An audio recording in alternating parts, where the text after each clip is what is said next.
Good afternoon. Today is Monday, May the 12th, 2025, 2 p.m. This Committee of Finance, Diversity, Equity, and Inclusion is called to order. Madam Clerk, please call the roll. Here.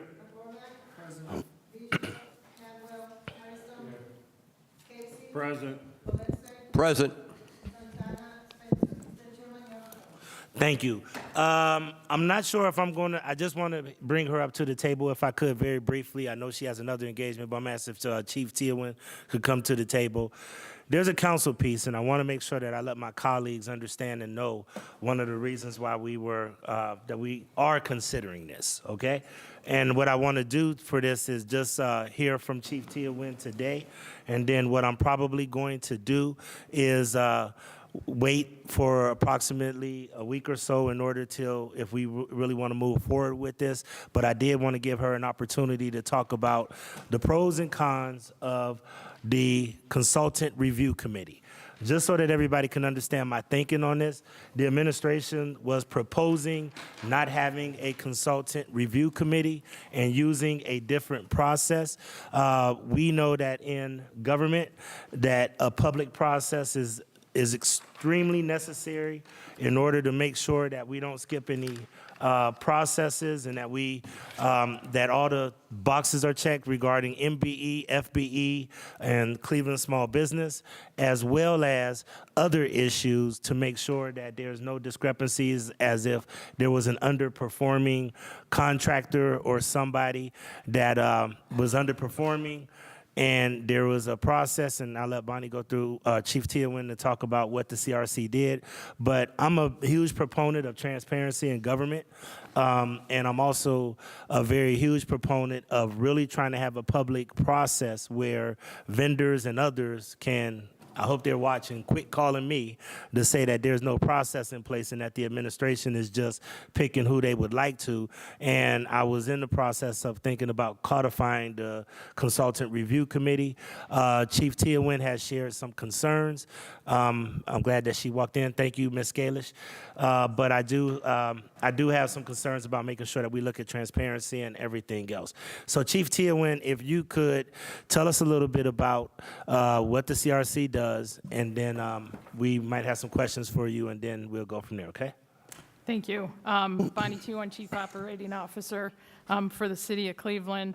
I've been with the City of Cleveland for 3 years with the BIB administration, and I have to say, from a personal level, one of the reasons why I took the job as the Chief Operating Officer is because I was a person working with Cleveland from the outside looking in, and was very frustrated with the processes that we had here in Cleveland. And I thought, if I'm in the inside, I have the opportunity to make changes and make them better changes for the city of Cleveland to be more efficient, to help the city of Cleveland thrive, and just allow, personally because I was a consultant and the company I worked for went through this process. And the processes that the private sector has to go through to work with the city of Cleveland can be very daunting, can be very frustrating, and basically there's a bunch of consultants out there that throw their hands up because they don't want to go through the process, because they can work with other governmental agencies, that the process is not as cumbersome. All that being said, what I laid out in front of you is our process that we have to hire a consultant. It's a 40-step process that needs to go through. It goes through multiple departments, multiple times, multiple reviews, and there's a lot of opportunities for transparency. My brainchild was, I am the chair of the CRC. And every 2 weeks I sit in a meeting where we review mailing lists before an RFP actually goes out. Seems a little ridiculous that I have to review a mailing list, but the mailing list is now, because we're using software called OpenGov, actually generates the mailing list automatically. Any vendor that signed up to do any particular type of work that signs up to do any particular type of work, i.e. Engineering, gets on this list, and if there's any RFP that involves engineering, they get a copy of that. So it's automatically generated. I don't see a need for that mailing list to come to the CRC to be approved by the CRC. I know a lot of engineers, but I don't know all the engineers, engineering firms, and I wouldn't know whether that list is complete or not. In that particular situation, I know the OEO reviews the list to make sure that there's small businesses, minority businesses that are on that list, and they do that review, but again, that's also automatically generated through OpenGov. Yeah, my proposal is to just eliminate the process of actually approving it through the CRC. It's not an open meeting. It's 3 members of the administration, myself, the chief of finance, and the chief of HR, or the director of HR. We're the 3 committee members, and we approve the items that come through. My recommendation is that they still go through the review process through finance. They just don't come to committee for final review. The committee meets every 2 weeks. You have to get on the agenda a week before it comes to the committee. So if you're going through this whole process, if you come through the mailing list, or then if you come through for the selection of the consultants, that's a total of 4 weeks that a consultant is being delayed in the hiring process. And to be completely honest, I'm looking at this whole process here to see if there's things that we can streamline. Not because I want, to take away transparency, but just because I want to be efficient. If you look at this 40-step process, it takes 9 months to hire a consultant. 9 months from the day that you have an idea that you want to do an RFP until that consultant is hired. A lot can happen in that 9 months. So, I just think we should, it's our role to look at ways of streamlining our process, and that's what I'm trying to accomplish by eliminating the CRC board, and not necessarily just the processes that go in before it even reaches the board. Thank you. Before I take any questions, I do want to make sure that I hear from our attorney, Attorney Scalish, and anybody feel free, even though I know that she put it up here, anybody feel free to come and look if you would like to. I don't mind you looking over my shoulder or however you want to look at this process. But Attorney Scalish. Thank you, Mr. Chair. Through the chair to the committee. So I was asked to codify the requirement that unbid services contracts go through the CRC. When you're not bidding anything, you can just award a contract. And the CRC has been around since the Voinovich years, I believe.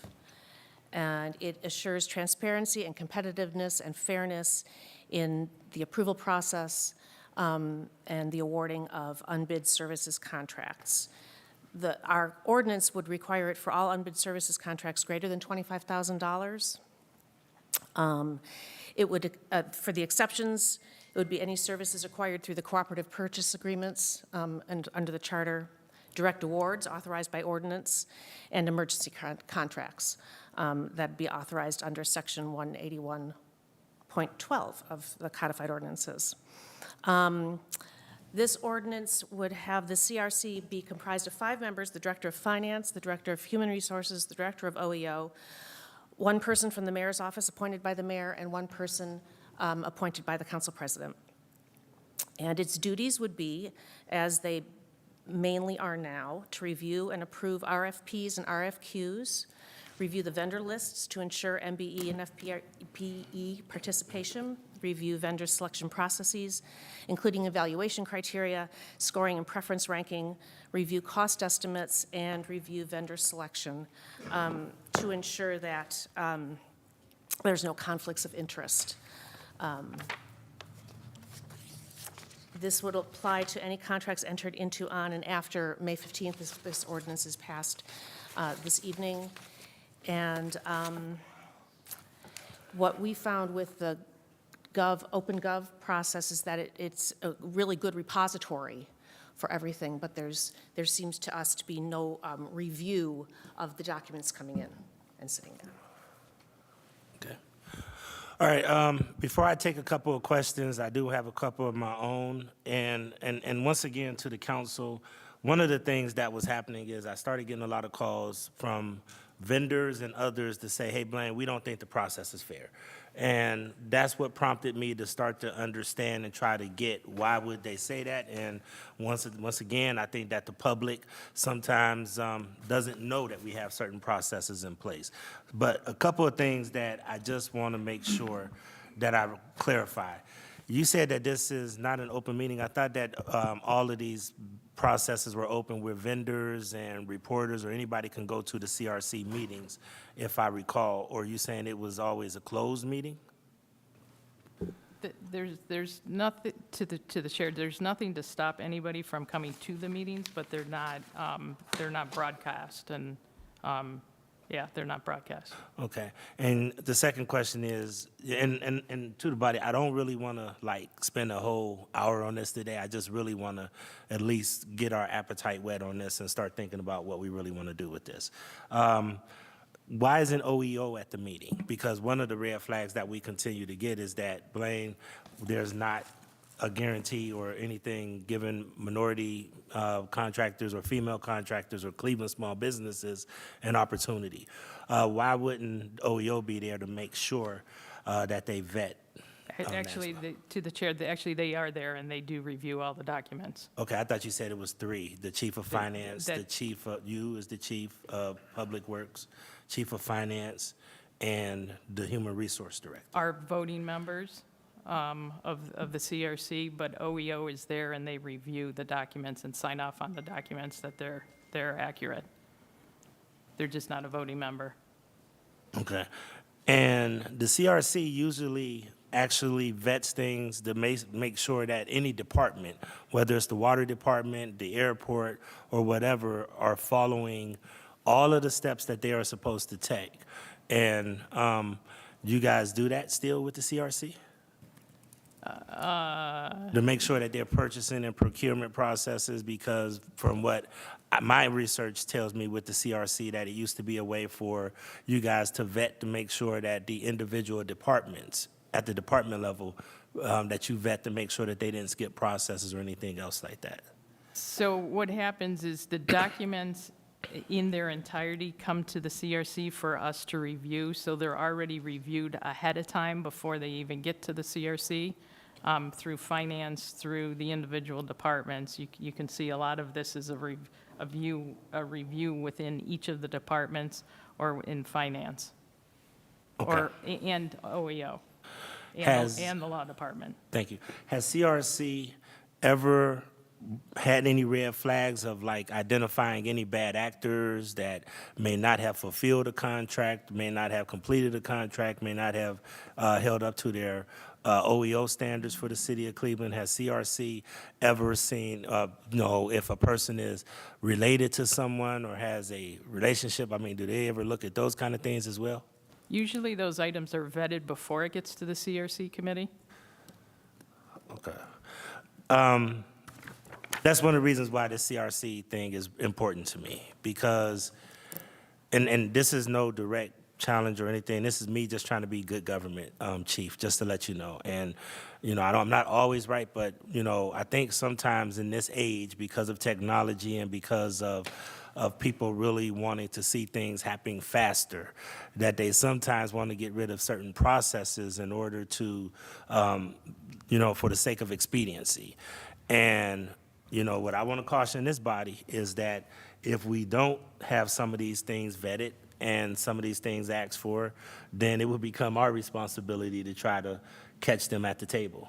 And part of what CRC used to do, which is one of the reasons why we've been trying to get directors to have more thorough executive summaries, because at least if a contract comes before us that we vote, well, we can know that it's been vetted and all of the things that we've talked about have been looked into, including OEO and other things like that to make sure that everything checks the boxes.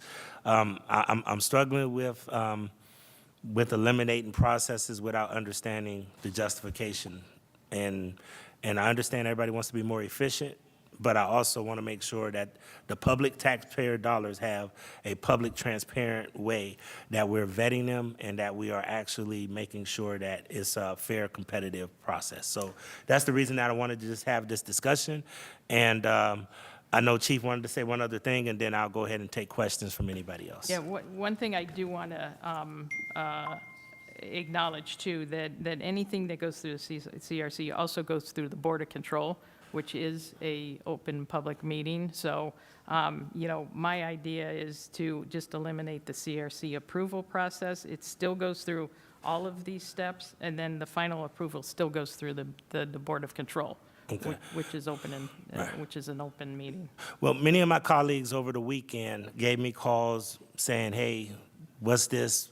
Why are we doing this? Why should we look into this? And I wanted to at least give it an opportunity to vet this because I know that I spend a lot of time with the attorneys because I'm trying to create a process where counsel is not put in a position to have to try to find out if there's any discrepancies because we know we're going to get all of the calls from different vendors and everything else. And I want to be in a position to say that this council codified or put something in place to make sure that there is a process that we are included in order to vet these unbid contracts so that we could make sure that everybody can stand up to the scrutiny that we have in place. I'm going to move, if I could, to Councilman Michael Polensek, and then Casey, and then McCormick. Lane speaking. Thank you, Mr. Chairman, honorable colleagues. To the chief and to our attorney, Rachel Scalish. Chief, you indicated that this process was implemented during the Voinovich administration?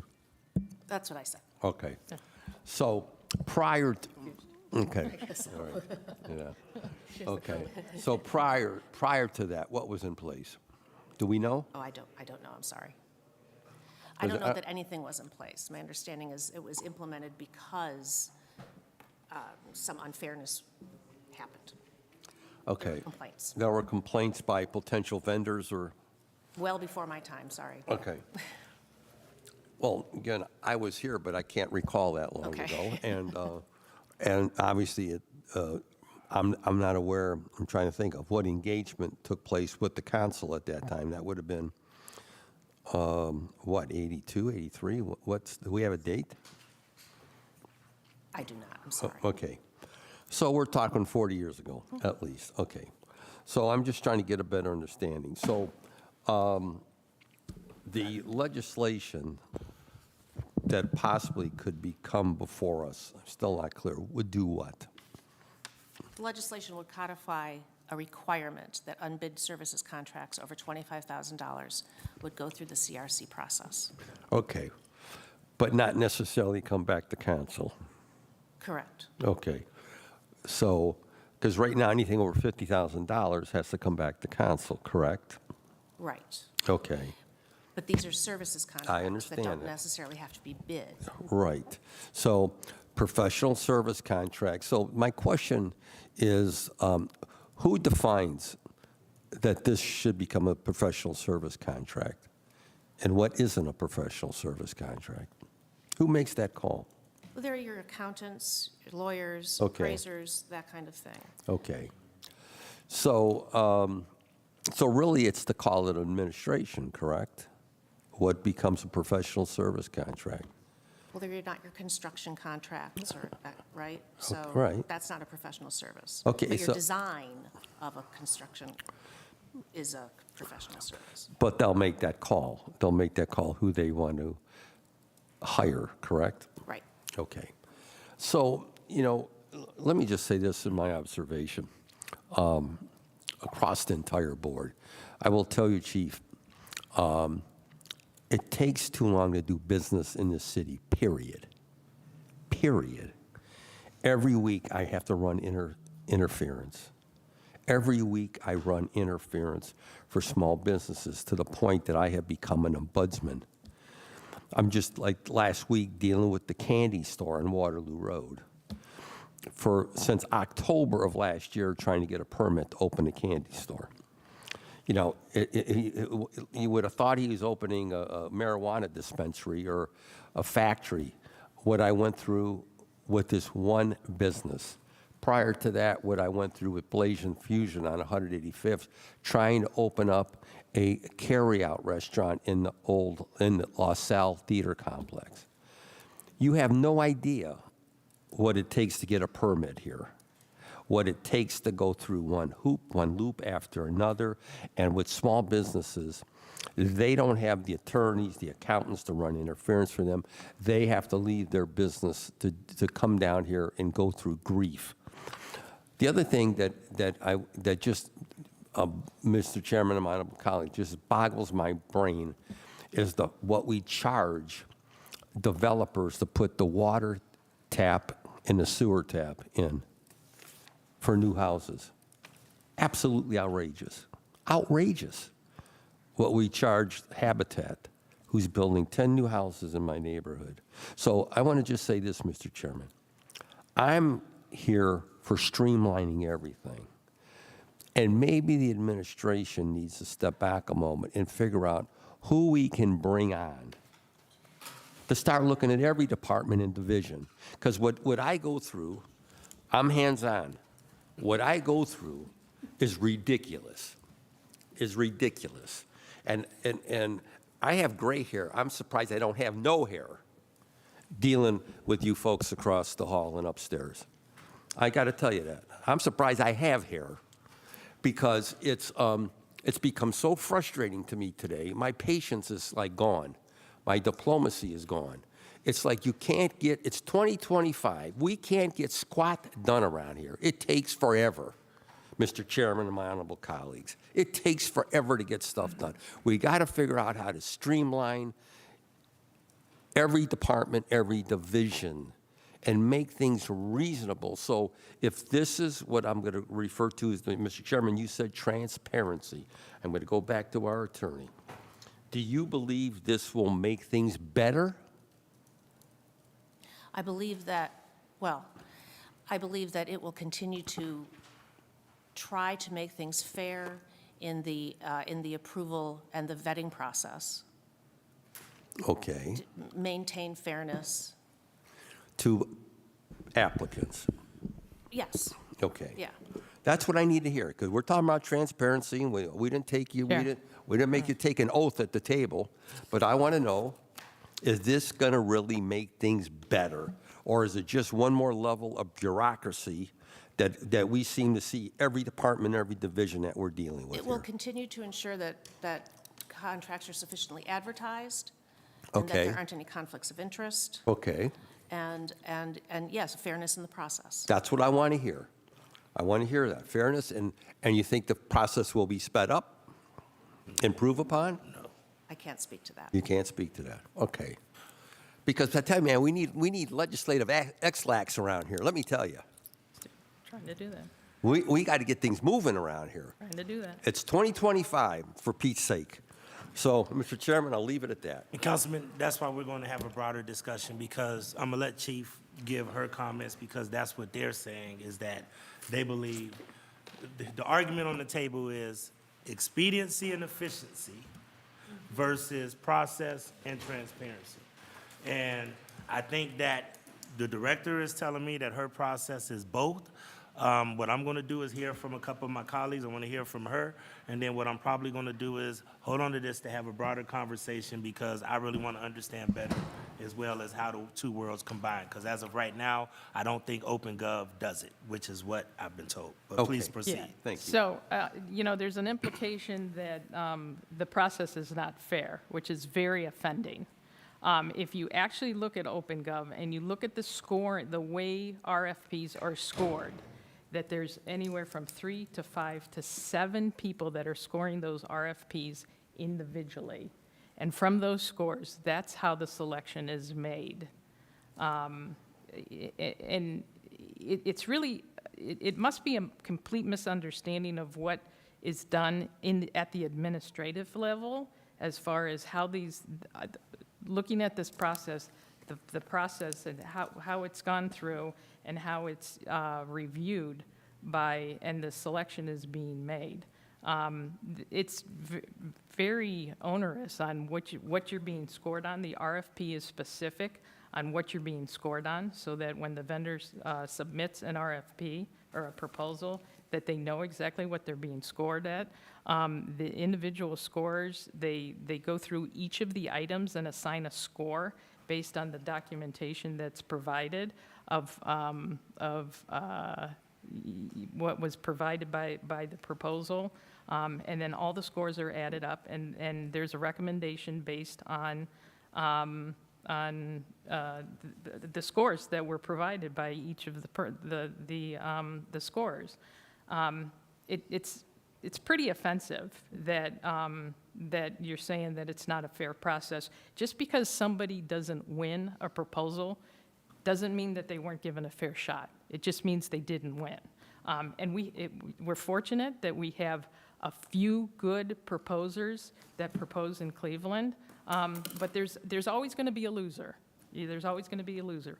What I'm trying to do is actually have more people feel that the process is fair, and they're more likely to submit proposals, and then they're always welcome to see the scores that are assigned. Always welcome to see the scores that are assigned. Mr. Chairman, I didn't say it was unfair. And now, let me make this clarification for everybody. Yeah. I don't think anybody's coming here accusatory. I think everybody's here to try to have transparency in government. Your proposal, what you're putting forward, is to say that you think you can do it in a more efficient way and transparent. What I'm struggling with is if we don't have people asking questions at the table, is it truly transparent? And you're right, it is an administrative, decision. And I'm going to start telling everybody publicly, quit calling me, call the administration. I'm happy to And take that's all the those phone issue calls. that I'm Happy to getting take to the all point those. where I was trying to put something in place that I thought that everybody can say, okay, we have a process, here's a process that council can point to, can go to. The reason that I started thinking about codifying, because I found out the hard way when I explained to somebody that we had a CRC process, just to find out that the administration was thinking about changing and not doing the CRC process. So I was basically defending the process to these vendors, saying we have a process, and they're saying, no, we don't. And come to find out, we didn't. So that's what I'm trying to get to. I'm gonna go to Casey, I'm gonna have McCormick, and then once again, we'll go from there, okay? Mr. Chairman, can I Yes, just jump in please, real quick? please, real quick. Thank you. Through the chair, the CRC has always been trying to ensure fairness, and so the continuation of it is to try to maintain the fairness that we hope has been going on since, the Voinovich years. I did not mean to indicate that the process is unfair. I mean, you've been doing under CRC for at least until 2 weeks ago. So the process hopefully this is to maintain that fairness, to have, so the competing proposals are approved by a neutral body. And you get all those approvals in there, and then those go to your CRC and approve the bids. All right, I'm gonna go to Brian Casey, then Kerry McCormick, and then we'll move on. Thank you, Mr. Chairman. Just real quick, Mr. Chairman, to the chief. You indicated that the process to get a permit now is about 9 months. And To hire a contractor. to hire a contractor is about 9 months. And you also said that this would eliminate about a month. You said this process Yeah. here is a month. What are we doing about the other 8? Yeah, exactly. That, we will be reviewing that too, to see what we can do to cut out some of those processes, whether it's cutting down the number of days that each of the department has to review something. We're also utilizing DocuSign that helps streamline the signature process, that if there's 5 people that have to sign something, It goes through DocuSign, and I know that you signed it. I can look right up to see if you sign it, and if you're sitting on it, I can see that you're sitting on it and ask you to sign it.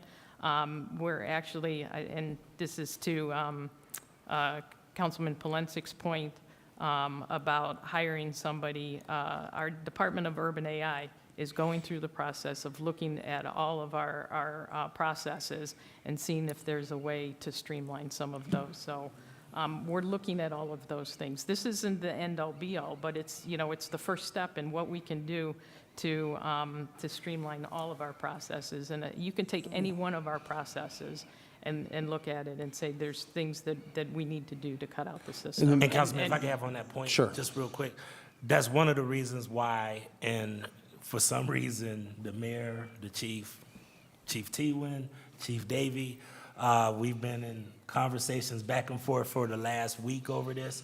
And one of the reasons that I'm willing to step back a little bit until we get clarification is until they can actually look at their entire process and then hopefully come back with a thorough recommendation of how we can make sure we continue to have transparency as well as being able to, I know some people joke and said Doge, but have government efficiency. So I want to make sure that we, can accomplish both of those. And that's what we've been trying to have a conversation with Chief Tewin. But And Mr. Chairman, that's where I was going with this. I mean, are we putting the cart before the horse that's the with reason this? why And- I'm willing to. And if we already know that it's a 9-month process, and look, Councilman Polensik went through his candy store thing. I've been going through something for 2.5 years trying to get something opened in my ward, and we just can't get it through the city. So are we putting the cart before the horse with this and saying maybe the administration should review their whole process? And then if we need to codify a time frame for that, then, we should codify or something else aside from piecemealing it together. I'm willing to look and be patient to do that. Once again, I will tell you that that's going to make our job as council a little bit more effusive to try to make sure that we look and we catch things that may have other barriers. And to the administration's point, that's what they are telling me, is that the reason that we're doing this is because council's been on our case about speeding things up. So I'm trying to be fair all the way across the board, but I do have a very, very serious mindset when it comes to transparency, and I want to make sure that we keep that in mind. So, Councilman Casey, anything else? No, thank you. Councilman McCormick. Thank you, Mr. Chairman, and I apologize, I was out of town last week, so I don't know if this was discussed in the previous week. First of all, I want to give a shout out to Attorney Scalish for the work on this. We always throw curveballs at you and ask you to whip up some legal stuff, so just recognize you here at the table. Again, Mr. Chairman, my apologies, I don't have an in-depth background on this, but just a question to the chief through the chair. And I agree with my colleagues, anything that we can make this building more efficient, please, it's desperately needed in every way. The conversation around the core of the conversation around fairness, equity, those types of things, how, I would assume that you're already doing that in this process, so can you spend just 60 seconds on telling me, again, I'm not in this room, I'm not reviewing these proposals, with or without this committee, how do you ensure that something's fairly vetted? So through the chair to the council person, so the process will still be relatively the same. It's just a matter of going through the approval of the CRC. So in the beginning, the number of touches that OEO has, even before a RFP goes out, OEO reviews it to make sure that if they have the right percentages in the RFP, to make sure that the mailing list still goes out to our small businesses and minority businesses. So they'll still touch it then. When the RFP comes back, they will still review it to ensure that they filled out all the appropriate documents and that they met the goals and that they either passed or failed the appropriate requirements. And then I think there's a third time that OEO also looks at it. So there's a several step process that happens going through the Department of OEO, in addition to at the department level, it's that it's being ensured that it's being reviewed for appropriateness. Okay, so all of these contracts that go out the door are reviewed by OEO, the department, proper public purpose, all that good news. Okay. So again, I would just say that, and I know that we're going to continue conversation here. Mr. Chairman, this is not up for passage tonight, is that I'm correct? going to hold it Okay. until some people want to have a conversation to Okay. understand it better. So I told everybody I'll hold it until. Got it. So I would just make two comments. I don't want to do anything that will add process unnecessarily. Again, we all are dealing, administration and council, with trying to get things out the door. The second thing I would say is, I think it might be helpful. I mean, this looks like my 10th grade, math geography chart here. So maybe we can you got a great comms team. Maybe we can put a quick summary together of hey, here's the existing process. Here's how we ensure X, Y, Z, just to help folks understand that process so that we can work through that. That might be helpful to the conversation, just a suggestion, but. Actually, this is the simple version. Okay. So that's the calculus version then. So those are my comments, Chair. I want to make sure, as I always say, and I'll spend 30 seconds on my soapbox, my residents do not care about the process in the sense that they want results. The process is important for equitable results, of course, but at the end of the day, our residents want to see results. The sausage making in this building, they work full-time jobs. They don't have the time to babysit the sausage making. They want results in the neighborhood. So I just want to make sure that while we can ensure equity in the process and make sure it's efficient, so that we're, at the end of the day, producing results. Thank you. So, Council President? yes, please. Can I make one Yes. comment in regard to Councilman Casey's and Councilman McCormick's comments that, I would hate to delay any improvements because we want to look at the whole process. If we can take out a month here and then, and save some time and then continue to look at our process and see where we can take out another 2 weeks, where we can take out this, it seems, that's the best approach rather than taking a full on, taking 6 months to analyze this whole thing and figuring out how we can streamline the process. If we can pick out bits and pieces here, I think it's to our advantage that, we can save time here and there and it keeps adding up. I'm going to hold it for further notice. I will encourage anybody that if they want to have a conversation, and they can have a conversation. I will tell everybody that there was a reason that this was introduced.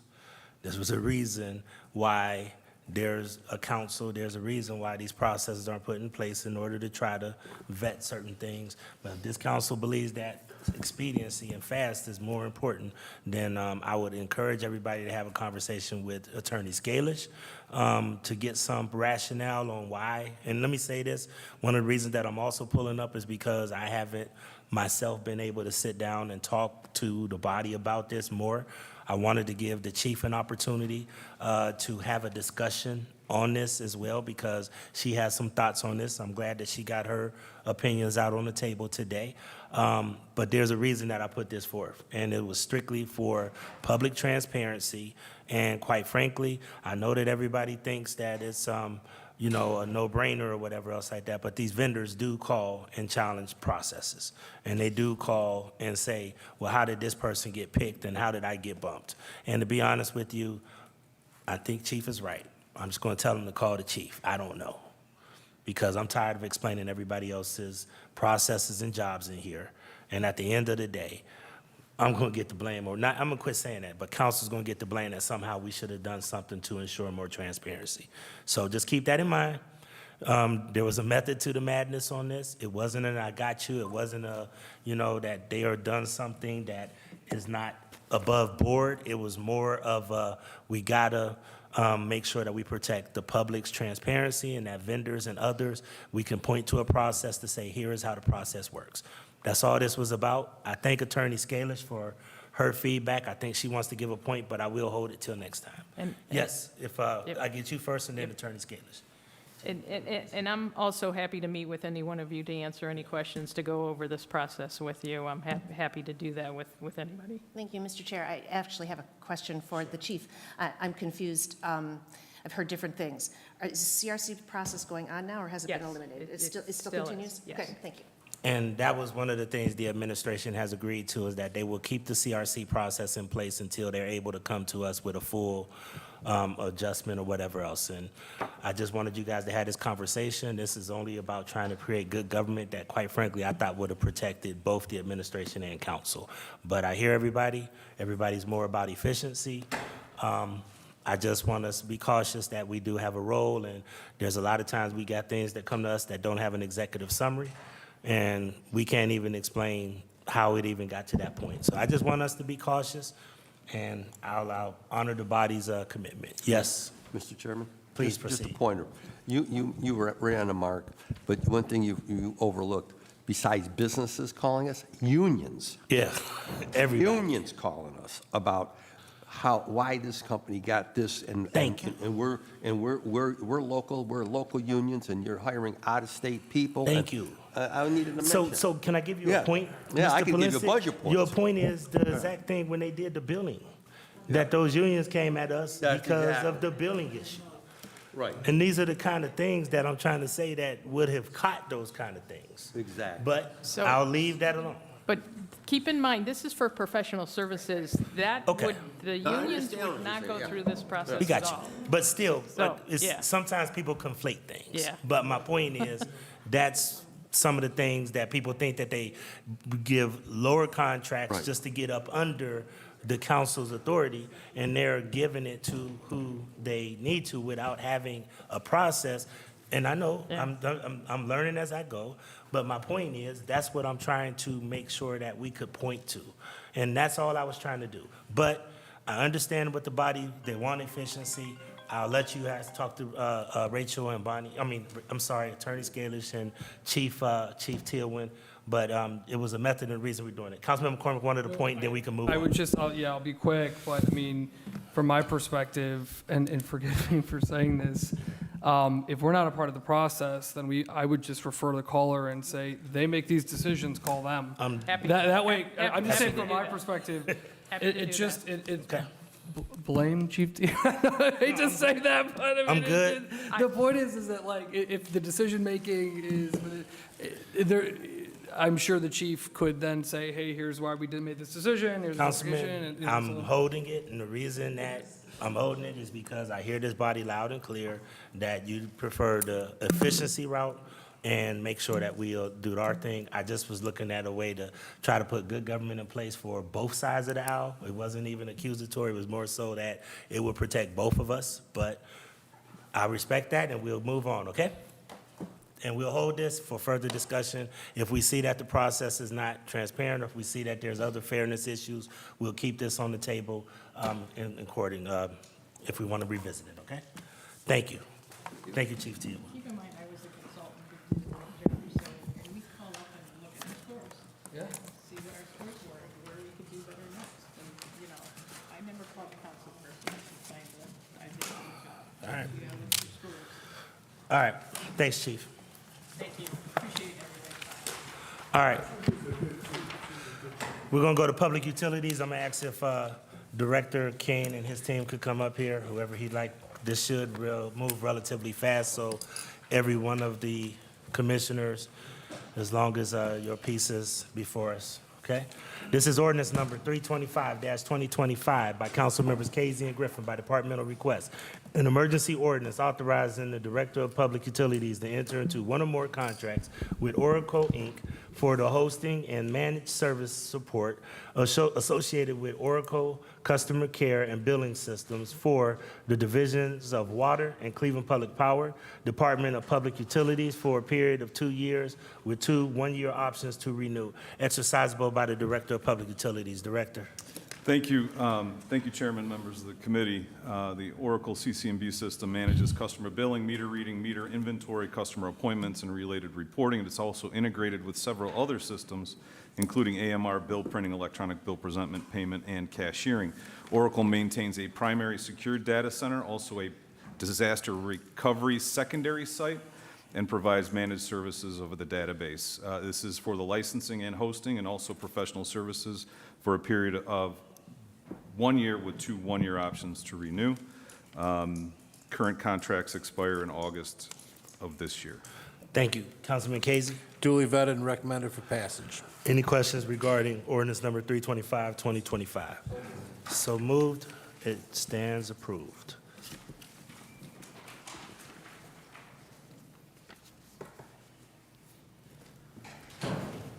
All right, next is ordinance number 331-2025 by council members Casey and Griffin by departmental request. An emergency ordinance authorizing the Director of Public Utilities to employ one or more professionals to develop, market, implement, and manage the residential service contract and protection plan program for the divisions of water and water pollution control for a period of 4 years with 2 one-year options to renew exercisable through additional legislative authority, and to extend contract number PS 2020-265 with HomeServe USA for a period of, or periods not to exceed a total of 1 year. Director. Thank you, Chairman. HomeServe is the current vendor for residential plumbing protection program through the divisions. We are seeking permission to extend that contract by 1 year and also seeking authority to go out to bid for the continuation of the service. We did have a question at the Utilities Committee for the vendors currently under HomeServe. I have that. I just got it today. As councils were well aware, on Saturday, we had a big open house at Baldwin. Over 800 people showed up, so I have it, but I'm asking for a little bit of time to get the list of current vendors under HomeServe.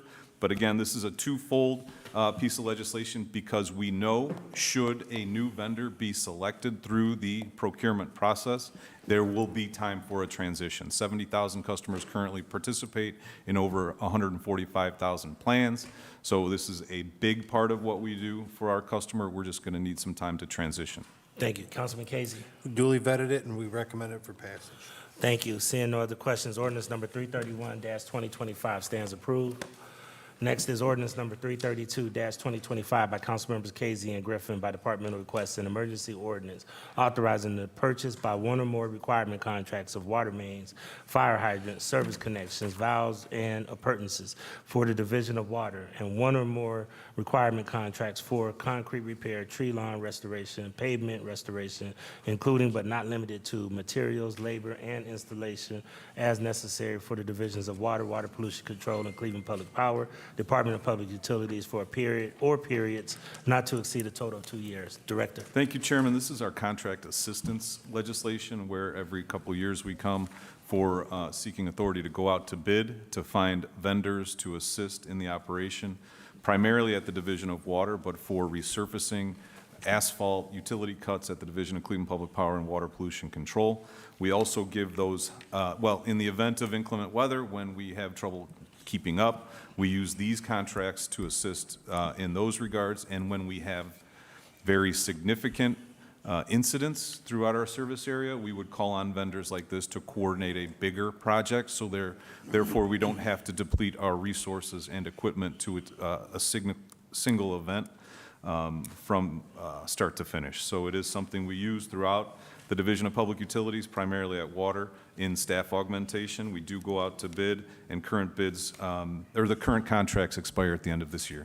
Thank you, Councilman Casey. Just on a note for this piece, this is 5 different contracts, and they're all CSB compliant, which is a good thing. So we duly vetted it and recommend it for passage. Thank you. Seeing no other questions, ordinance number 332-2025 stands approved. Next up is 384-2025 by council members Casey and Griffin by departmental request, an emergency ordinance authorizing the Director of Public Utilities to enter into one or more requirement contracts without competitive bidding with Cron Lubing Company for the purchase of proprietary parts and services to install, maintain, repair, and replace Gorman-Rupp pump equipment for the Division of Water Pollution Control, Department of Public Utilities for a period of 2 years. Director. Thank you, Chairman. The Department of Water Pollution Control has 11 pump stations citywide. 64% of the pumps are Gorman-Rupp pumps.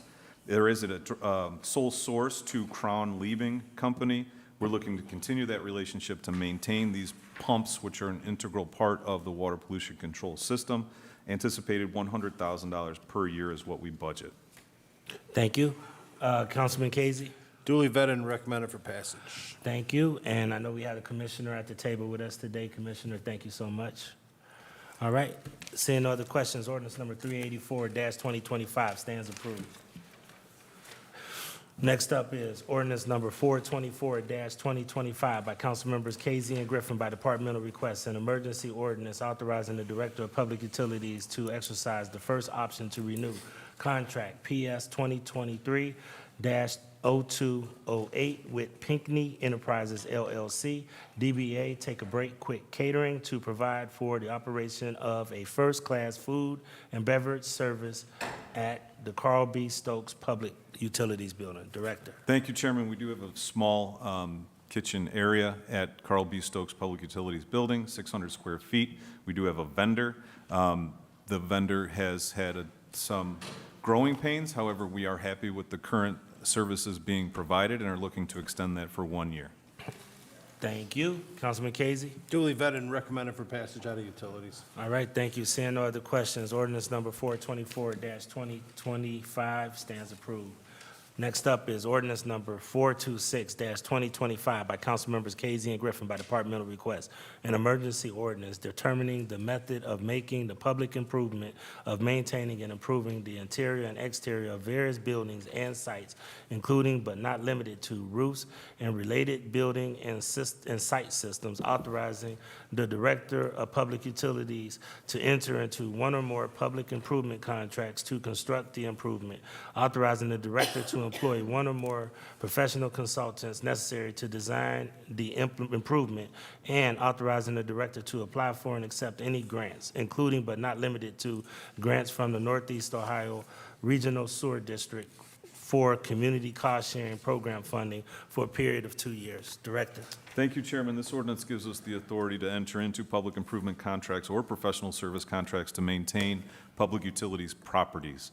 The conversation at the Utilities Committee surrounded about past projects and amounts. I have the start of a list, but typically it is in the HVAC, roof, window, flooring realm. And over the past 2 years, it was approximately a little over $3 million. But I'll get the complete list back through the chairman to the committee and apologize for that. Also, a list of all of our facilities. We do have the primary facilities of buildings, but there are a number of secondary pump stations, towers, those things that I just didn't have time to get to it, but I will make sure to get the complete list. This allows us to maintain those buildings that belong to our customers, and it's a big endeavor. It's something we take very seriously, and the longer you put off a roof, the more it's going to cost, so we do it as quickly as possible. This ordinance gives us the authority to respond in a very rapid fashion, and we're seeking to continue that authority. Thank you, Councilman Casey. Director, just make sure, if you could, through the chair, to get us that list that we asked for at utilities. So aside from that, it's duly vetted and recommended for passage. All right, thank you. Seeing no other questions, ordinance number 426-2025 stands approved. Next up is ordinance number 432-2025 by Councilmembers Casey and Griffin by departmental request, an emergency ordinance authorizing the purchase by one or more requirement contracts of labor and materials needed to clean high-voltage insulators, bushings, lightning arresters, transformers, and associated equipment at various locations for the Division of Public Power, Department of Public Utilities for a period or periods not to exceed a total of 2 years. Director. Thank you, Chairman. All of those wonderful instruments that you just listed are essential to the transmission of electricity, and it's even more essential to maintain that infrastructure. This allows us to go out to bid to a contract for 2 years. We're budgeting about $425,000 per year in order to keep this equipment that transmits electricity in the best shape that we can. Thank you, Councilman Casey. Duly vetted, recommended for passage out of utilities. Thank you so much. Seeing no other questions, ordinance number 432-2025 stands approved. Next up is ordinance number 433-2025 by Councilmembers Casey and Griffin by departmental request, an emergency ordinance authorizing the purchase by one or more requirement contracts of rigging services for the Division of Cleveland Public Power, Department of Public Utilities for a period or periods not to exceed a total of 2 years. Director. Thank you, Chairman. We do seek authority to go out to bid for rigging services for the Division of Cleveland Public Power. In certain instances, the moving of this very large and in most cases delicate equipment is very specialized. We go out and seek vendors to accommodate in the needs of Cleveland Public Power, usually to move transformers or large electrical equipment in sometimes difficult terrain, and approximately $100,000 a year is what we budget. All right, thank you. Councilman Casey. Good to see a local company have the contract. Duly vetted out of utilities, recommend for passage. Thank you. And do want to acknowledge that we have the Commissioner of Public Utilities, or the Commissioner of Cleveland Public Power here with us today, too. Welcome, sir. Thank you. Thank you. Seeing no other questions, ordinance number 433-2025 stands approved.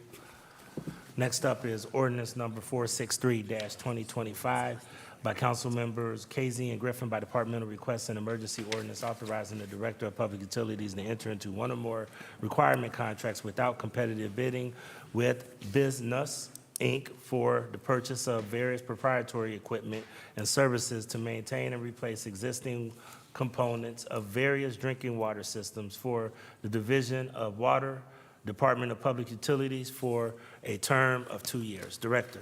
Thank you, Chairman. BizNus Inc.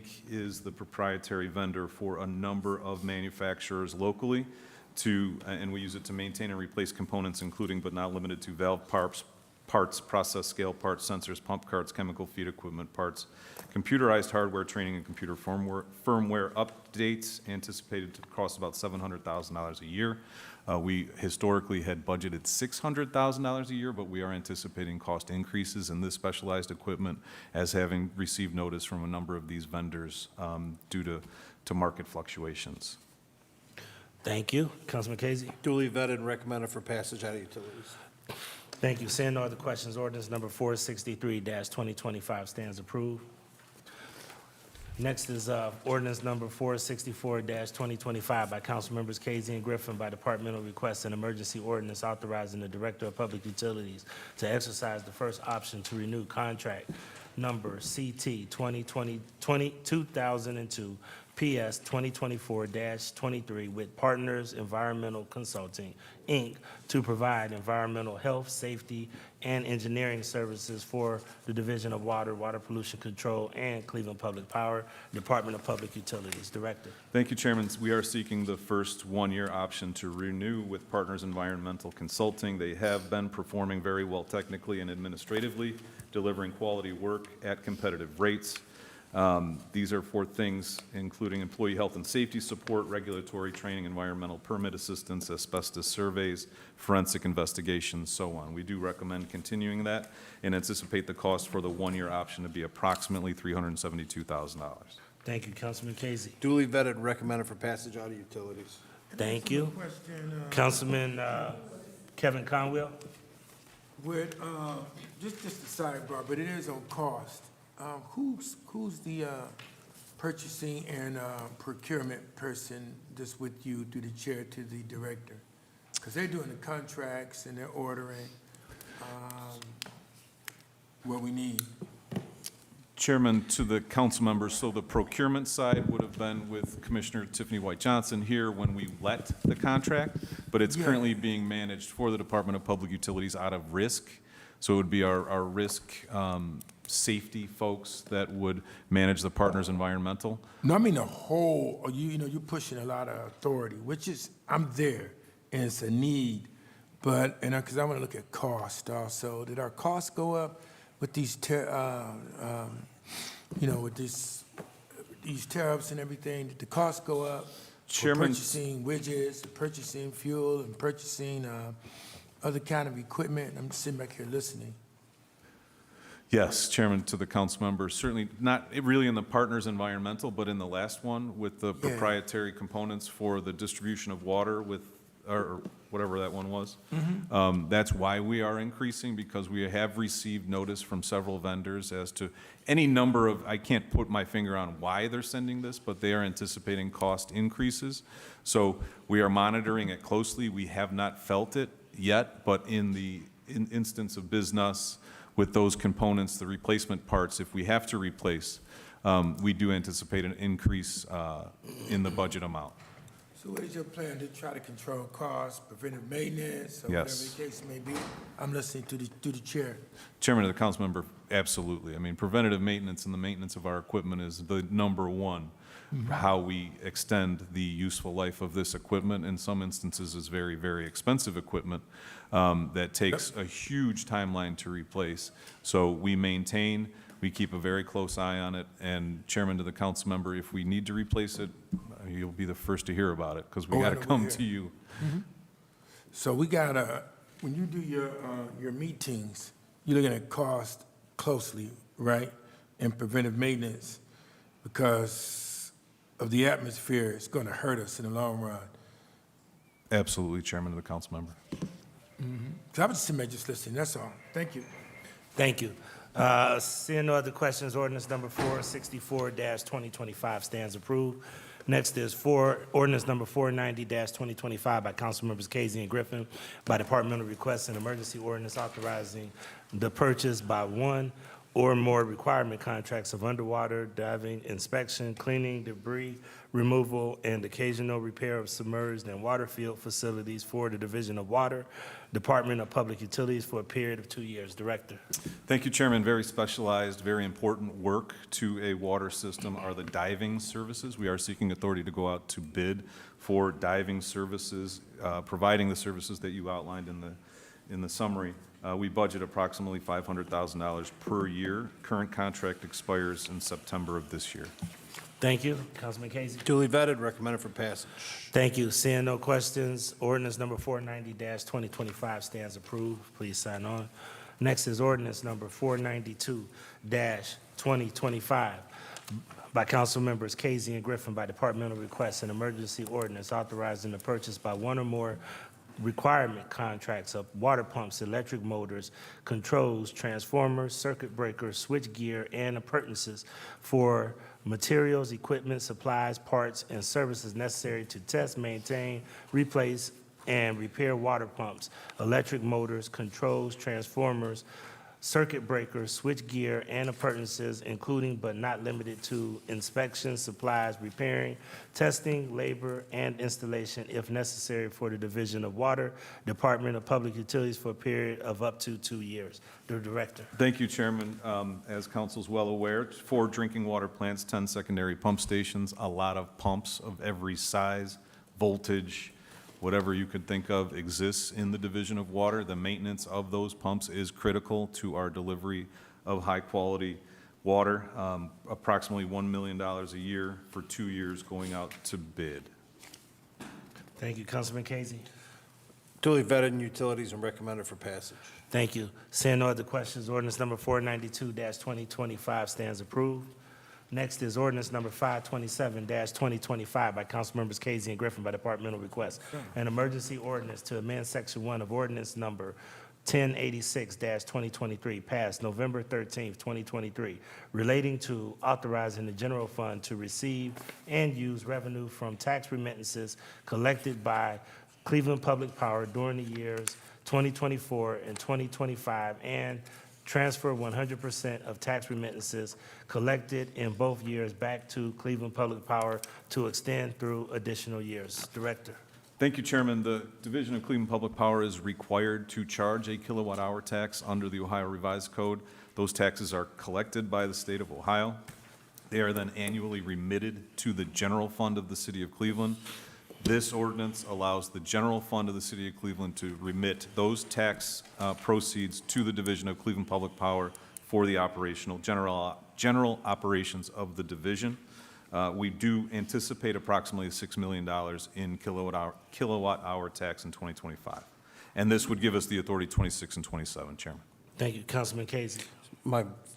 Chairman, this is my favorite piece of legislation. It only comes up every 2 years, but it gives us the money back that the state collects and puts it back into Cleveland Public Power. So we duly vetted it and recommend it for passage.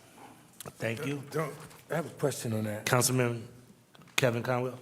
When you get the tax dollars back, let's say you mentioned a number, let's say $6 million to the chair, what, you set a fund up for the $6 million and use the money in CPP to do what? Chairman, to the council member, it's the operational budget of Cleveland Public Power. So we budget for it. It fits into the, all of the operations, just as the number. So we don't put it in a specific fund or anything. It falls into our operations. And then but you gotta, I'm being nosy, because I like that kind of stuff. So you have to, with the 6 million, you have to put it somewhere, and then you debit from the 6 million to do operations for whatever the operations may be, through the chair to the director. Chairman of the Councilman, that's correct. And because of every 2 years is how this is set up, it's hard to set up, if it were just capital, that would be almost all the capital that we're doing in 2025. So this is, again, a unique part of the Ohio Revised Code where the state collects it and then remits it to Chief Barrett, and then luckily, and because our customers' dollars, right, it's the same as the power costs. Gotcha. Our customers pay it as an enterprise fund, and then they benefit from it in the operation of the utility. So you got an accounting there. You see, like, you talk with us about finance to the chair, but there's another set of books used for accounting. And then you debit and credit from that accounting that you have there for other, let's say widgets that you need to purchase or doing operating costs, because it's an accounting book there also through the chair to the director. Chairman of the council member, that's correct. So it's an accounting effort up until we get it back. So we have Right. to keep every cent of it, send it to the state, audit proof, Yeah, right? It has to, so that's a financial from an accounting principle of a financial transaction. But once it comes back to us, it's salary, wages, equipment, the delivery of the services that we provide every day. I'm looking at it. I was being nosy. It was just, it's interesting how that flow. I'm with Chairman Casey. That's a good piece. Thank you. Thank you, Mr. Chair. Thank you. Seeing no other questions, ordinance number 527-2025 stands approved. Next, we have ordinance number 529-2025 by council members Casey and Griffin by departmental request, an emergency ordinance authorizing the Director of Public Utilities to exercise the second option to renew contract numbers PS 2023-175 with AMSIV LLC and PS 2023-262 with Kubra Data Transfer LTD to provide professional consultants to host and manage billing systems and related systems and activities. Director. Thank you, Chairman. So AMSIV and Kubra are the current vendors that the Department of Public Utilities uses. AMSIV is the bill print and mail print, preparing, printing, and mailing bill statements and letters to customers. Kubra is the electronic bill presentment and payment, processing of electronic bill payments, all of which have to tie closely to the Oracle customer care and billing program that we talked of earlier. Approximately $500,000 per year, $565,000 per year for the division of water and Cleveland Public Power for the Kubra data transfer portion of the contract, and 1.29 on the AMSIV bill print and mail print portion of the contract. Current year expires next quarter of this year, and we're looking to continue that contractual relationship with AMSIV and Kubra. Thank you. Councilman Casey. Duly vetted and recommended for passage. Thank you. Seeing no other questions, ordinance number 529-2025 stands approved. Last but not least is ordinance number 532-2025 by council members Casey and Griffin by departmental request, an emergency ordinance authorizing the Director of Public Utilities to employ one or more professional consultants to assist in the management of Program Year 4 of the city's project to replace various lead and galvanized service lines, authorizing the purchase by one or more requirement and/or standard contracts of copper service lines, copper connections, and related appurtenances, including but not limited to materials, labor, and installation, if necessary, for the division of water, and authorizing the Director of Public Utilities or the Director of Finance to apply for and accept one or more water supply revolving loan account loans, grants, and other funding. Director. Thank you, Chairman. This is year 4 of our lead service line connection program. Year 1 is complete. Year 2 is currently digging holes. Year 3 is currently out to bid. So we're anticipating to receive those packages back within the next 2 weeks to 3 weeks. This seat gives us the authority to go to the state of Ohio for year 4. So we have been very aggressive, $30 million years 1 and 2, almost $90 million in year 3. We won't know until the bids come back. We nominated in March of 2025, hoping to get approval by the state of Ohio June 1st, 2025. We couldn't do that without this legislation giving us the authority to do so.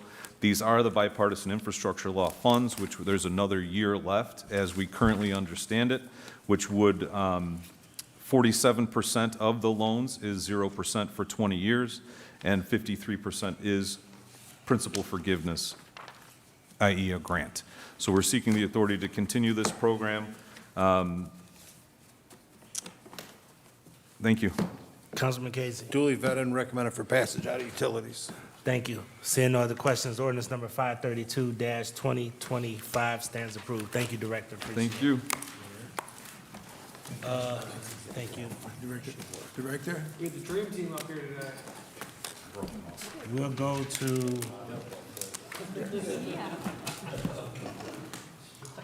Let's go to Parks and Recreation if we could. Most responsive cluster in this building. It is.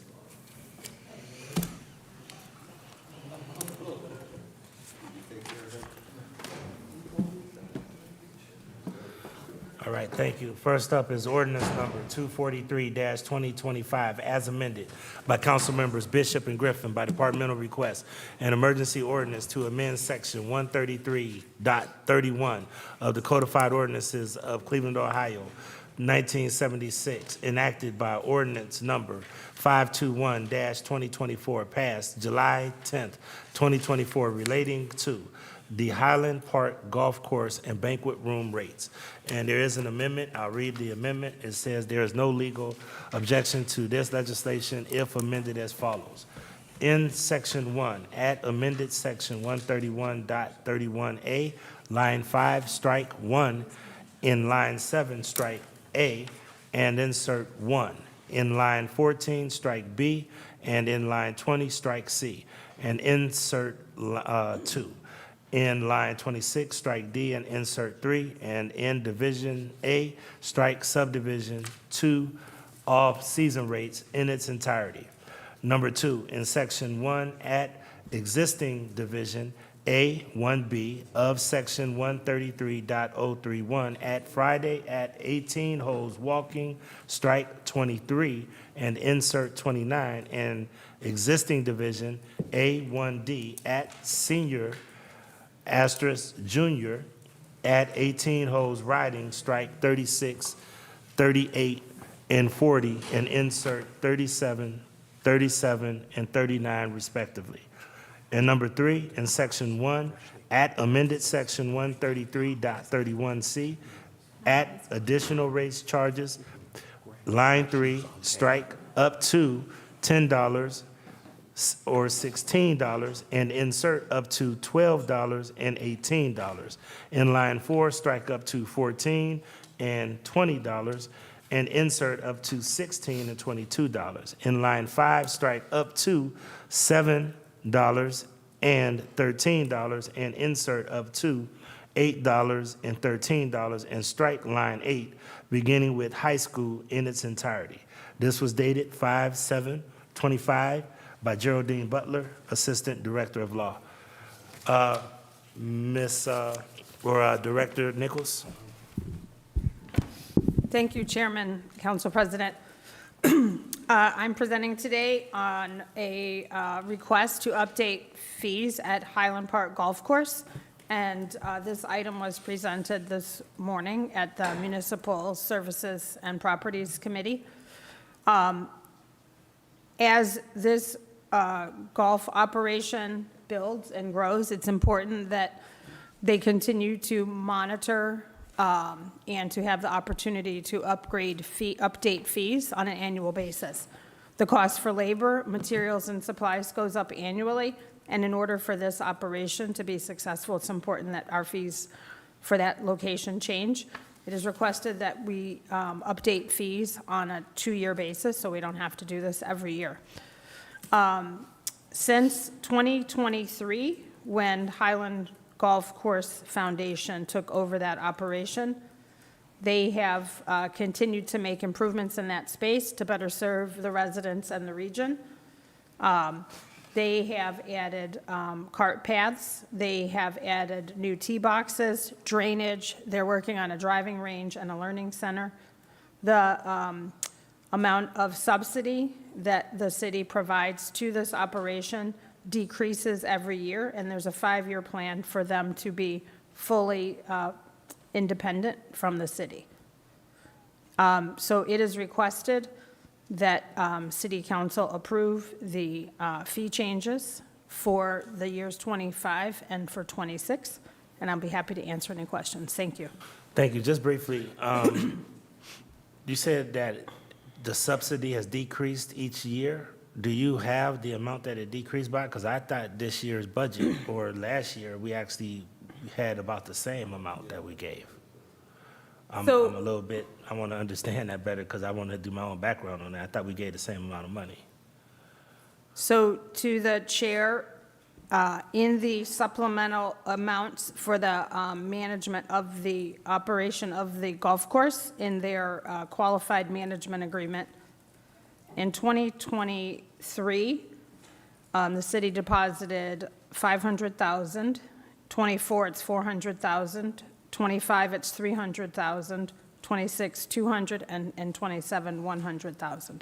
So it's a decreasing amount of money to support that operation. Okay. All right. When will the driving range be open? The driving range is expected to open late summer, early fall. Okay. And do they have the rates in here for the driving range? Or is that where it says other? I believe that is the other, let me see if I can find it. It says additional rate charges in line 3. And so I think that is section 1. I will, yes, let me verify that with the provider, but I do believe it is the additional fees. Okay. And are these rates commensurate with some of the other public courses, or are they higher or are they lower? Because one thing about what we always try to do is keep it affordable for people in our community to be able to play. Absolutely. It is important for Highland Park Golf Foundation to ensure that we have affordable rates. As a part of the conversation, we requested that they share information and how Highland Park Golf Course compares to other public courses. It was compared to nearly every public course within our region. We tend to be in the bottom tiers in terms of pricing. And so our course is definitely much more affordable than some of the other public courses. Thank you. All right. Councilman Kevin Bishop. Yes, Mr. Chairman, we vetted this piece this morning in municipal services, and we recommend it for passage. Thank you. I do want to point out, Mr. Chairman, that we did not discuss the rates for the future driving range, so that was still unclear as far as the rates go for the driving range. Thank you. Thank you. One other question, the banquet room, I know I've had the opportunity to visit the location, but it looks like it's going to need significant renovations. Who's going to be on the hook, or who's going to be responsible for trying to put together those renovations? Highland, to the chair, Highland Park Golf Foundation is working on renovations to that room, which would include painting, carpeting, window treatments, and other improvements to that space. Okay, so were we going to get a capital request, or that'll be coming from them directly? My understanding is that they are taking care of that as a part of the operating Okay. budget. All right, thank you. Seeing no other questions, Mr. I have a question. Councilman Michael Polensek. Thank you, Mr. Chairman, my honorable colleagues, and to the director. you're relatively new, so obviously you don't know my position, historical position. I don't believe we should be in the golf course business. I've said that a long time ago. We should have, in my opinion, turned everything over to Metro Parks. This is the last golf course that we have. We turn the other ones over. Do you know if the number of people attending is up or down, utilizing the golf course? Through the chair to the council member, I have a copy of the presentation that we can share. I believe rounds are up over the course of time. And Go ahead. in '24, there were almost 59,000 rounds of golf. And in '25, there were 59,000 rounds of golf. So it's a modest Yes. increase, but it is an increase. Okay, so you call it rounds, correct? Correct. I don't play golf, so I don't know. I don't either. Yeah, so, okay, I'm just trying to get a better understanding, because again, based on the council president's comments, we had subsidized golf for a very, very long time.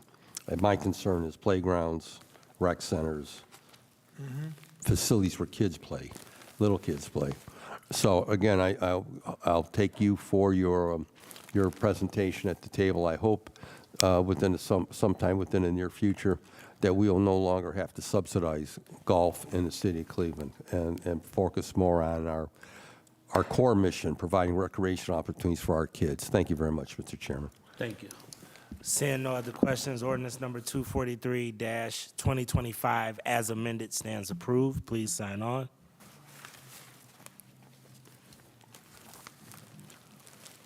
All right, next is ordinance number 465-2025 by council members Conwell, Hairston, Bishop, and Griffin by departmental request.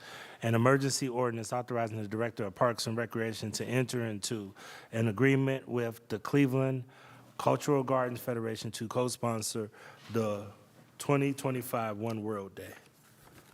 Director. Thank you. One World Day is an event that is sponsored by the Cleveland Cultural Gardens Federation. It takes place annually in August. The city has provided financial support at the amount of $10,000 for the last 8 or 9 years. This event is expected to take place as planned this upcoming August, and it is requested that the legislation would approve operating support for this event. In the past, that support has gone towards golf carts to help transport people from garden to garden. Thank you. Thank you. A couple of questions. $10,000. Where is that at in your budget that you usually allocate that? Is that a line item in your budget, or where do you pull that money from?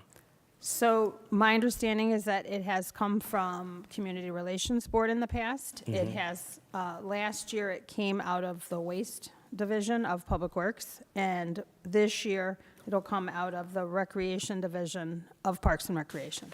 So I know that we have a major events fund, and I believe that is something that I sit on, but there are several major events throughout the city of Cleveland. I know that we have our Councilmatic events that we support. How do you determine, and what is the list of events that we're investing in? Because I constantly get requests about, can the city support these big events? And not your Destination Cleveland type events downtown or those kind of things, but they're big, pretty major, culturally specific or major events. How do we make those determinations? And do you have a list of all the things that we have invested in? And it would be great to know which line item you've actually budgeted that in your budget. To the chair, thank you for that important question. This morning, as a part of the review at MS&P, it was asked which other events the city supports. The Public Works Department has not supported financially any other events other than this one. I also checked with Community Relations Board and Community Development to see if there were any events that they were put in their operating budget, and there are no other events. So to my knowledge, this is the only event that the city is providing financial support for. It is, I would add that it is hosted in Rockefeller Park, which is a city park. Well, that's interesting. I mean, I know we have some of these big neighborhood events, like I support the Feast of the Assumption because I know that it's a generator. It brings and attracts people in from all over the region. I know different people have different things, but I'm sure that there's no shortage of events like Juneteenth and others that are major events, and I just didn't know if we actually are submitting any funding to those. So that's something that I would be very interested in seeing what line item that you are in, and what is, if this is the only event we're going to be hosting, kind of understanding what makes that decision, because we could easily go down a path of everybody trying to justify us supporting their events. And, you know, even though I believe in fairness, I also don't want to overextend ourselves because we just wouldn't have the ability to support everybody's huge event. Okay? I appreciate that. Thank you, Chair. Councilman Bishop, did you have anything to add? Yes, Mr. Chairman, we fully support this event. All right, thank you. Seeing no other questions, ordinance number 465-2025 stands approved. Please sign off.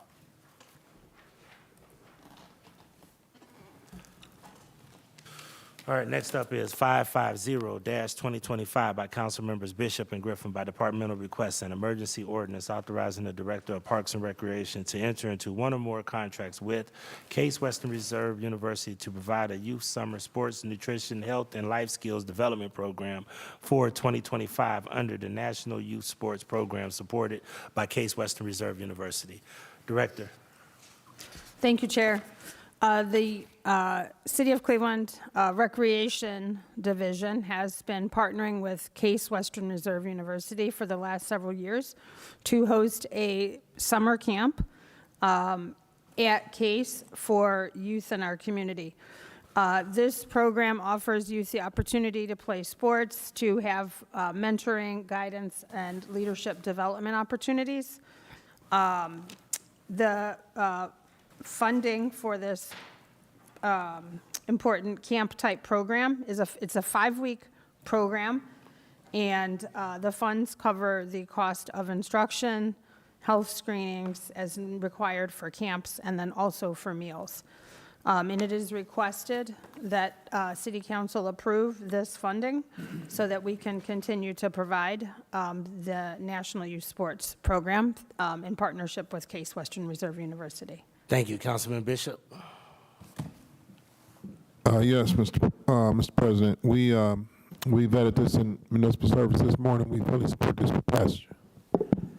All right, thank you. This is a great program. This is something that, like I said, many of us have supported throughout the years. A lot of our children have participated in this, so strong supporter of this NYSP program. So therefore, I'm happy to support and say that 550-2025 stands approved. Please sign off. Finance, and then Thank you. HR. Thank you, Director Nichols. Director, can I sidebar with you? Which one is that? I didn't see it here. That's what I'm trying to. Ooh, did we hear it already? Which one?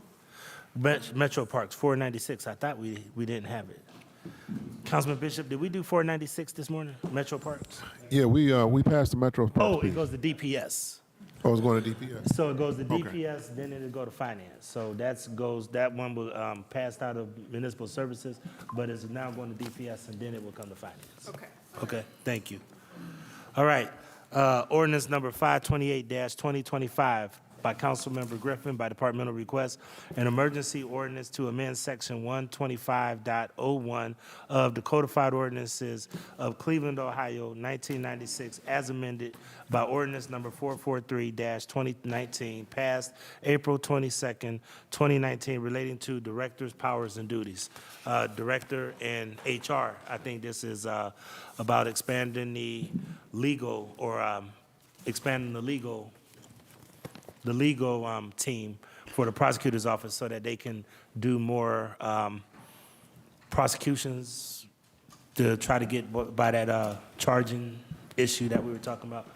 Let me let you guys explain it. Probably do it a lot better than I will. Yeah, through the chair to the committee, we do have a representative from law that can explain the need, but this is to up the maximum amount of prosecutors that we can hire from 23 to 27 I'll let Akila explain. Thank you to the Council President, Aquila Jordan, on behalf of the City of Cleveland Prosecutor's Office.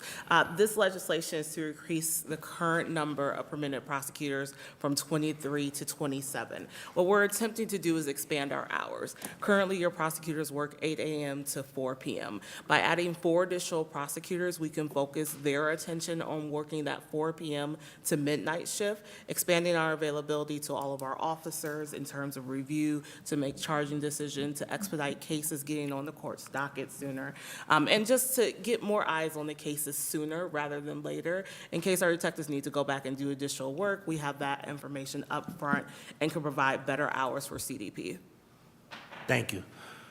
So this will help expedite, which we know has been a pressing issue about where the county prosecutor and others had questions about why were we holding people who were not being charged. Correct. Currently, we have 36 hours to make a charging determination, and we do stay within those 36 hours, but we are looking to increase our manpower, to increase the hours, and to support the county's central booking initiative.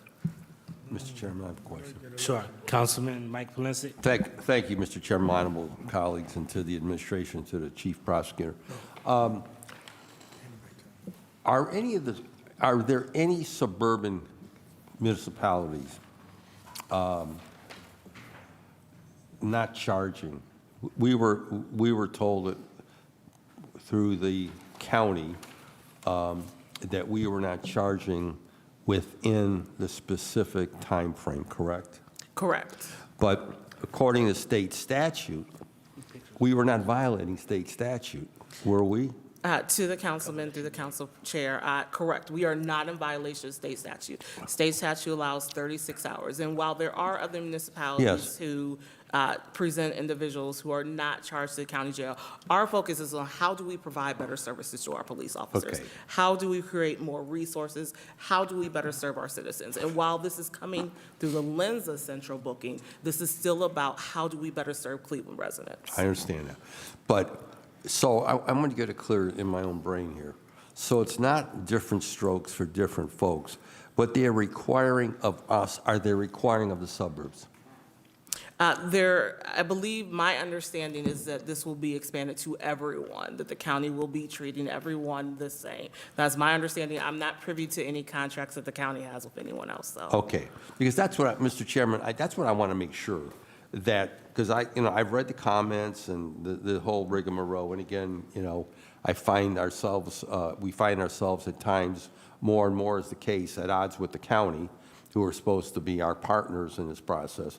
So we need to hire 4 additional prosecutors who are going to work. They're not going to just work those 4 hours. They're going to work an 8-hour shift It's from an what? 8-hour shift, 7 days a week, yes. So they'll work from what time? It would be 4 p.m. to midnight. 4 p.m. to midnight, okay. And they're going to work out of Justice Center? Correct. Okay. So I just want to, and again, whoever can clarify for me from the administration, I need to make sure that we're being treated the same way that the other cities, or the other cities, excuse me, I'll back it up. The other cities are being treated what we're being required to do. That's what I want to make sure on. So whoever can tell me that, or report back to me, I was hoped the law director was going to be here. But I want to know that we're not being asked to do something differently than what the suburbs are being asked to do, or what they have been doing. And through the council president to the councilman, Law Director Griffin has been very clear with the county that he believes the city should be treated the same way That's as right. every other municipality. He has been very firm on that position. Thank you very much. Thank you. Thank you so much. And I know this is very important, and I appreciate you guys bringing this forward to us. This is a pretty critical piece. Seeing no other questions, ordinance number, Councilman Carey. I'm going to be very brief. I just wanted to thank the prosecutor, a good example of identifying, the system identifying a challenge, working with partners and putting forth a plan to fix it. So I just want to recognize us when that happens, and the prosecutor putting forth what she needs here to get the job done. And before she took over, we had like 2 prosecutors and all these vacancies, and she's worked really, that's exaggeration, but she's worked hard to fill her office and get good work done. So I just wanted to recognize her. Thank you. Thank you so much. Appreciate it. And I appreciate you as well. And know that this was, for you to move expeditiously as you did was great. Thank you. Thank you. All right, seeing no other questions, ordinance number 528-2025 stands approved. I'll move now to HR, which is 616, 2025.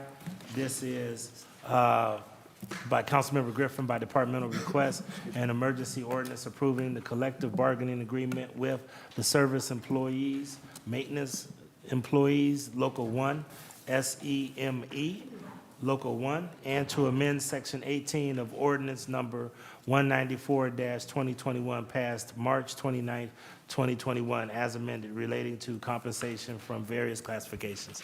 Director. And this is introduced and be considered for passage later this evening. Because it's not on our screen here, is it? Yeah, it should be on there, but What's the number again? the number is 616. Oh, 616, Yeah, okay. 616-2025. Gotcha. Director. Thank you, Chair and Council. Yes, this is to ratify the successor agreement with SEME Local 1, reached April 1st, 2025, ratified by their membership on April 6th, 2025. It's for the term beginning April 1, 2025 through March 31, 2028. And then to amend the pay ban ordinance to ratify the rates, the minimum and maximum rates. I'm certainly open to any questions that anybody has. Thank you. This is pretty much basically just supporting the 3-3-3 that you guys have agreed upon. Councilman Michael Polensek. Thank you. Mr. Chairman, just on that point, I noticed there isn't parity on some of these contracts, these collective bargaining agreements that come before us. So this one is 3-3-3. I believe the last one we had was 3-2. 275, two and a half.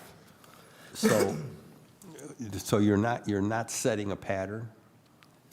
Through the chair to the councilman, no, in that sense, no. We negotiate every contract independently. There are certainly different contract articles discussed, some related to overall compensation. Okay. No, we don't go in with Okay. pattern Well, bargaining. obviously, I've been here long enough to believe that all employees should be treated fairly and equitably, and with regard to pay increases. So I'm going to state that for the record, because there's how many other bargaining units, Mr. Chairman, you have yet to come before us? Through the chair to the councilman, we are currently in process of negotiating about 25 of the 32 collective bargaining agreements. I think we have brought, at this point, I think I've brought 3. Right. We have a fourth coming I have a fourth coming next week to present in front of you. And then we have many others that are currently in process of being negotiating. Okay. Well, again, I'm going to be looking at these very closely, because again, I make no bones about it over the years being here. I've always believed in parity with regards to city employees, so I'm just going to state that for the record. Thank you, Mr. Chairman. Please. Just one comment through the chair to the councilman. Just to keep in mind, as you look at the legislation that's brought for each of the contracts, there's always several economic factors considered during the course of negotiations, certainly inclusive of wages, but wages is not the only piece. So there may have been other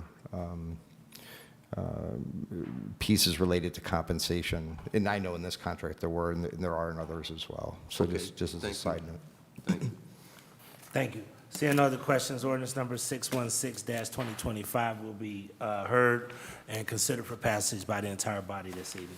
Thank you. I do not see capital projects, so I'll move to Councilman Mike Polensek's resolution number 574-2025 by Councilmember Polensek, an emergency resolution endorsing the Two Lights for Tomorrow national initiative and calling on all citizens to unite in remembrance of our shared history, honoring the sacrifices made by those who fought for our independence and reminding ourselves of the values we hold dear today.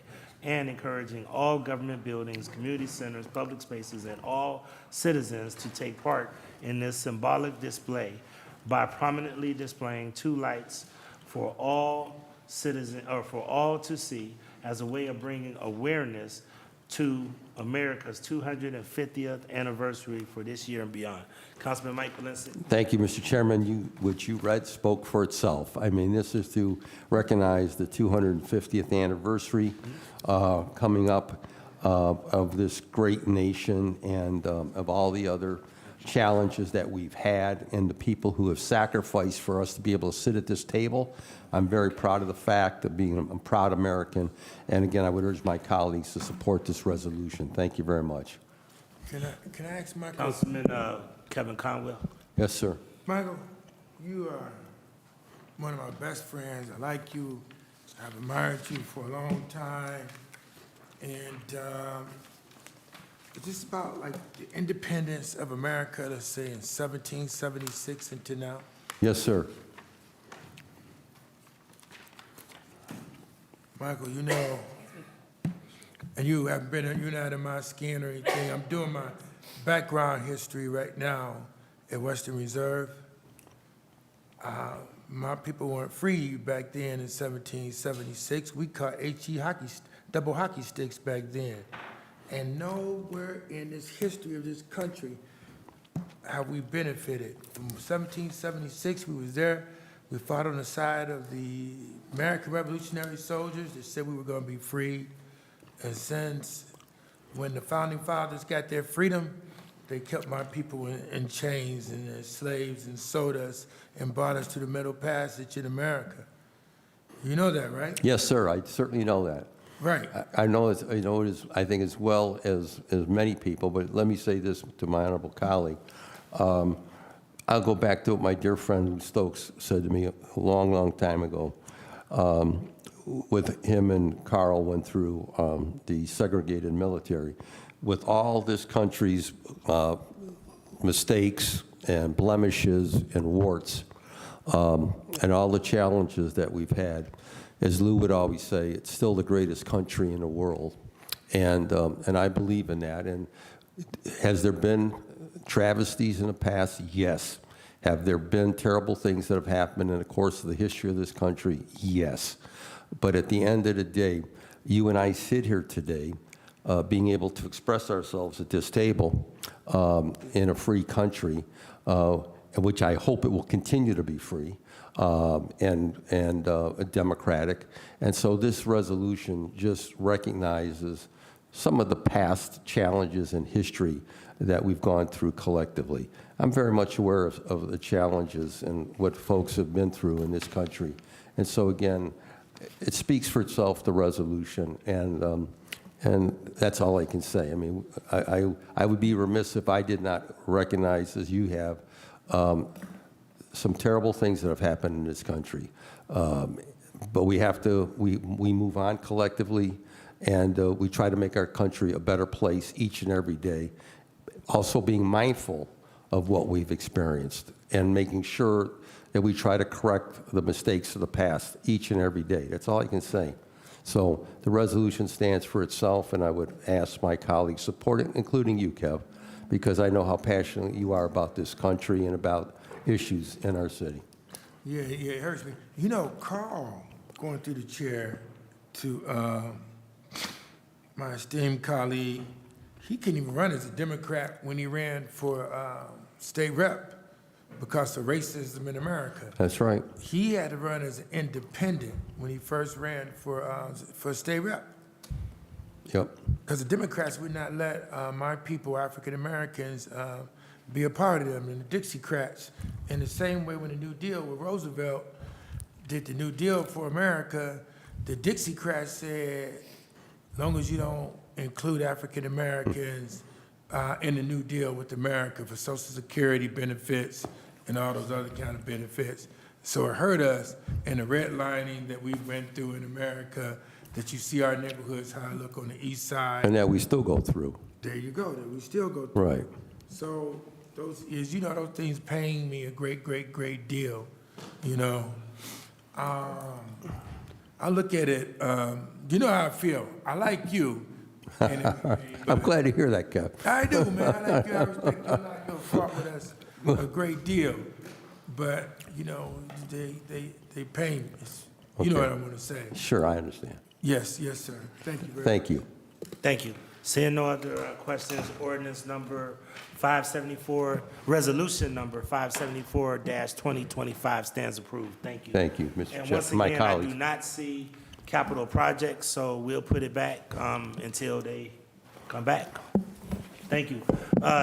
This Committee of Finance, Diversity, Equity, and Inclusion is adjourned to the next call of the chair.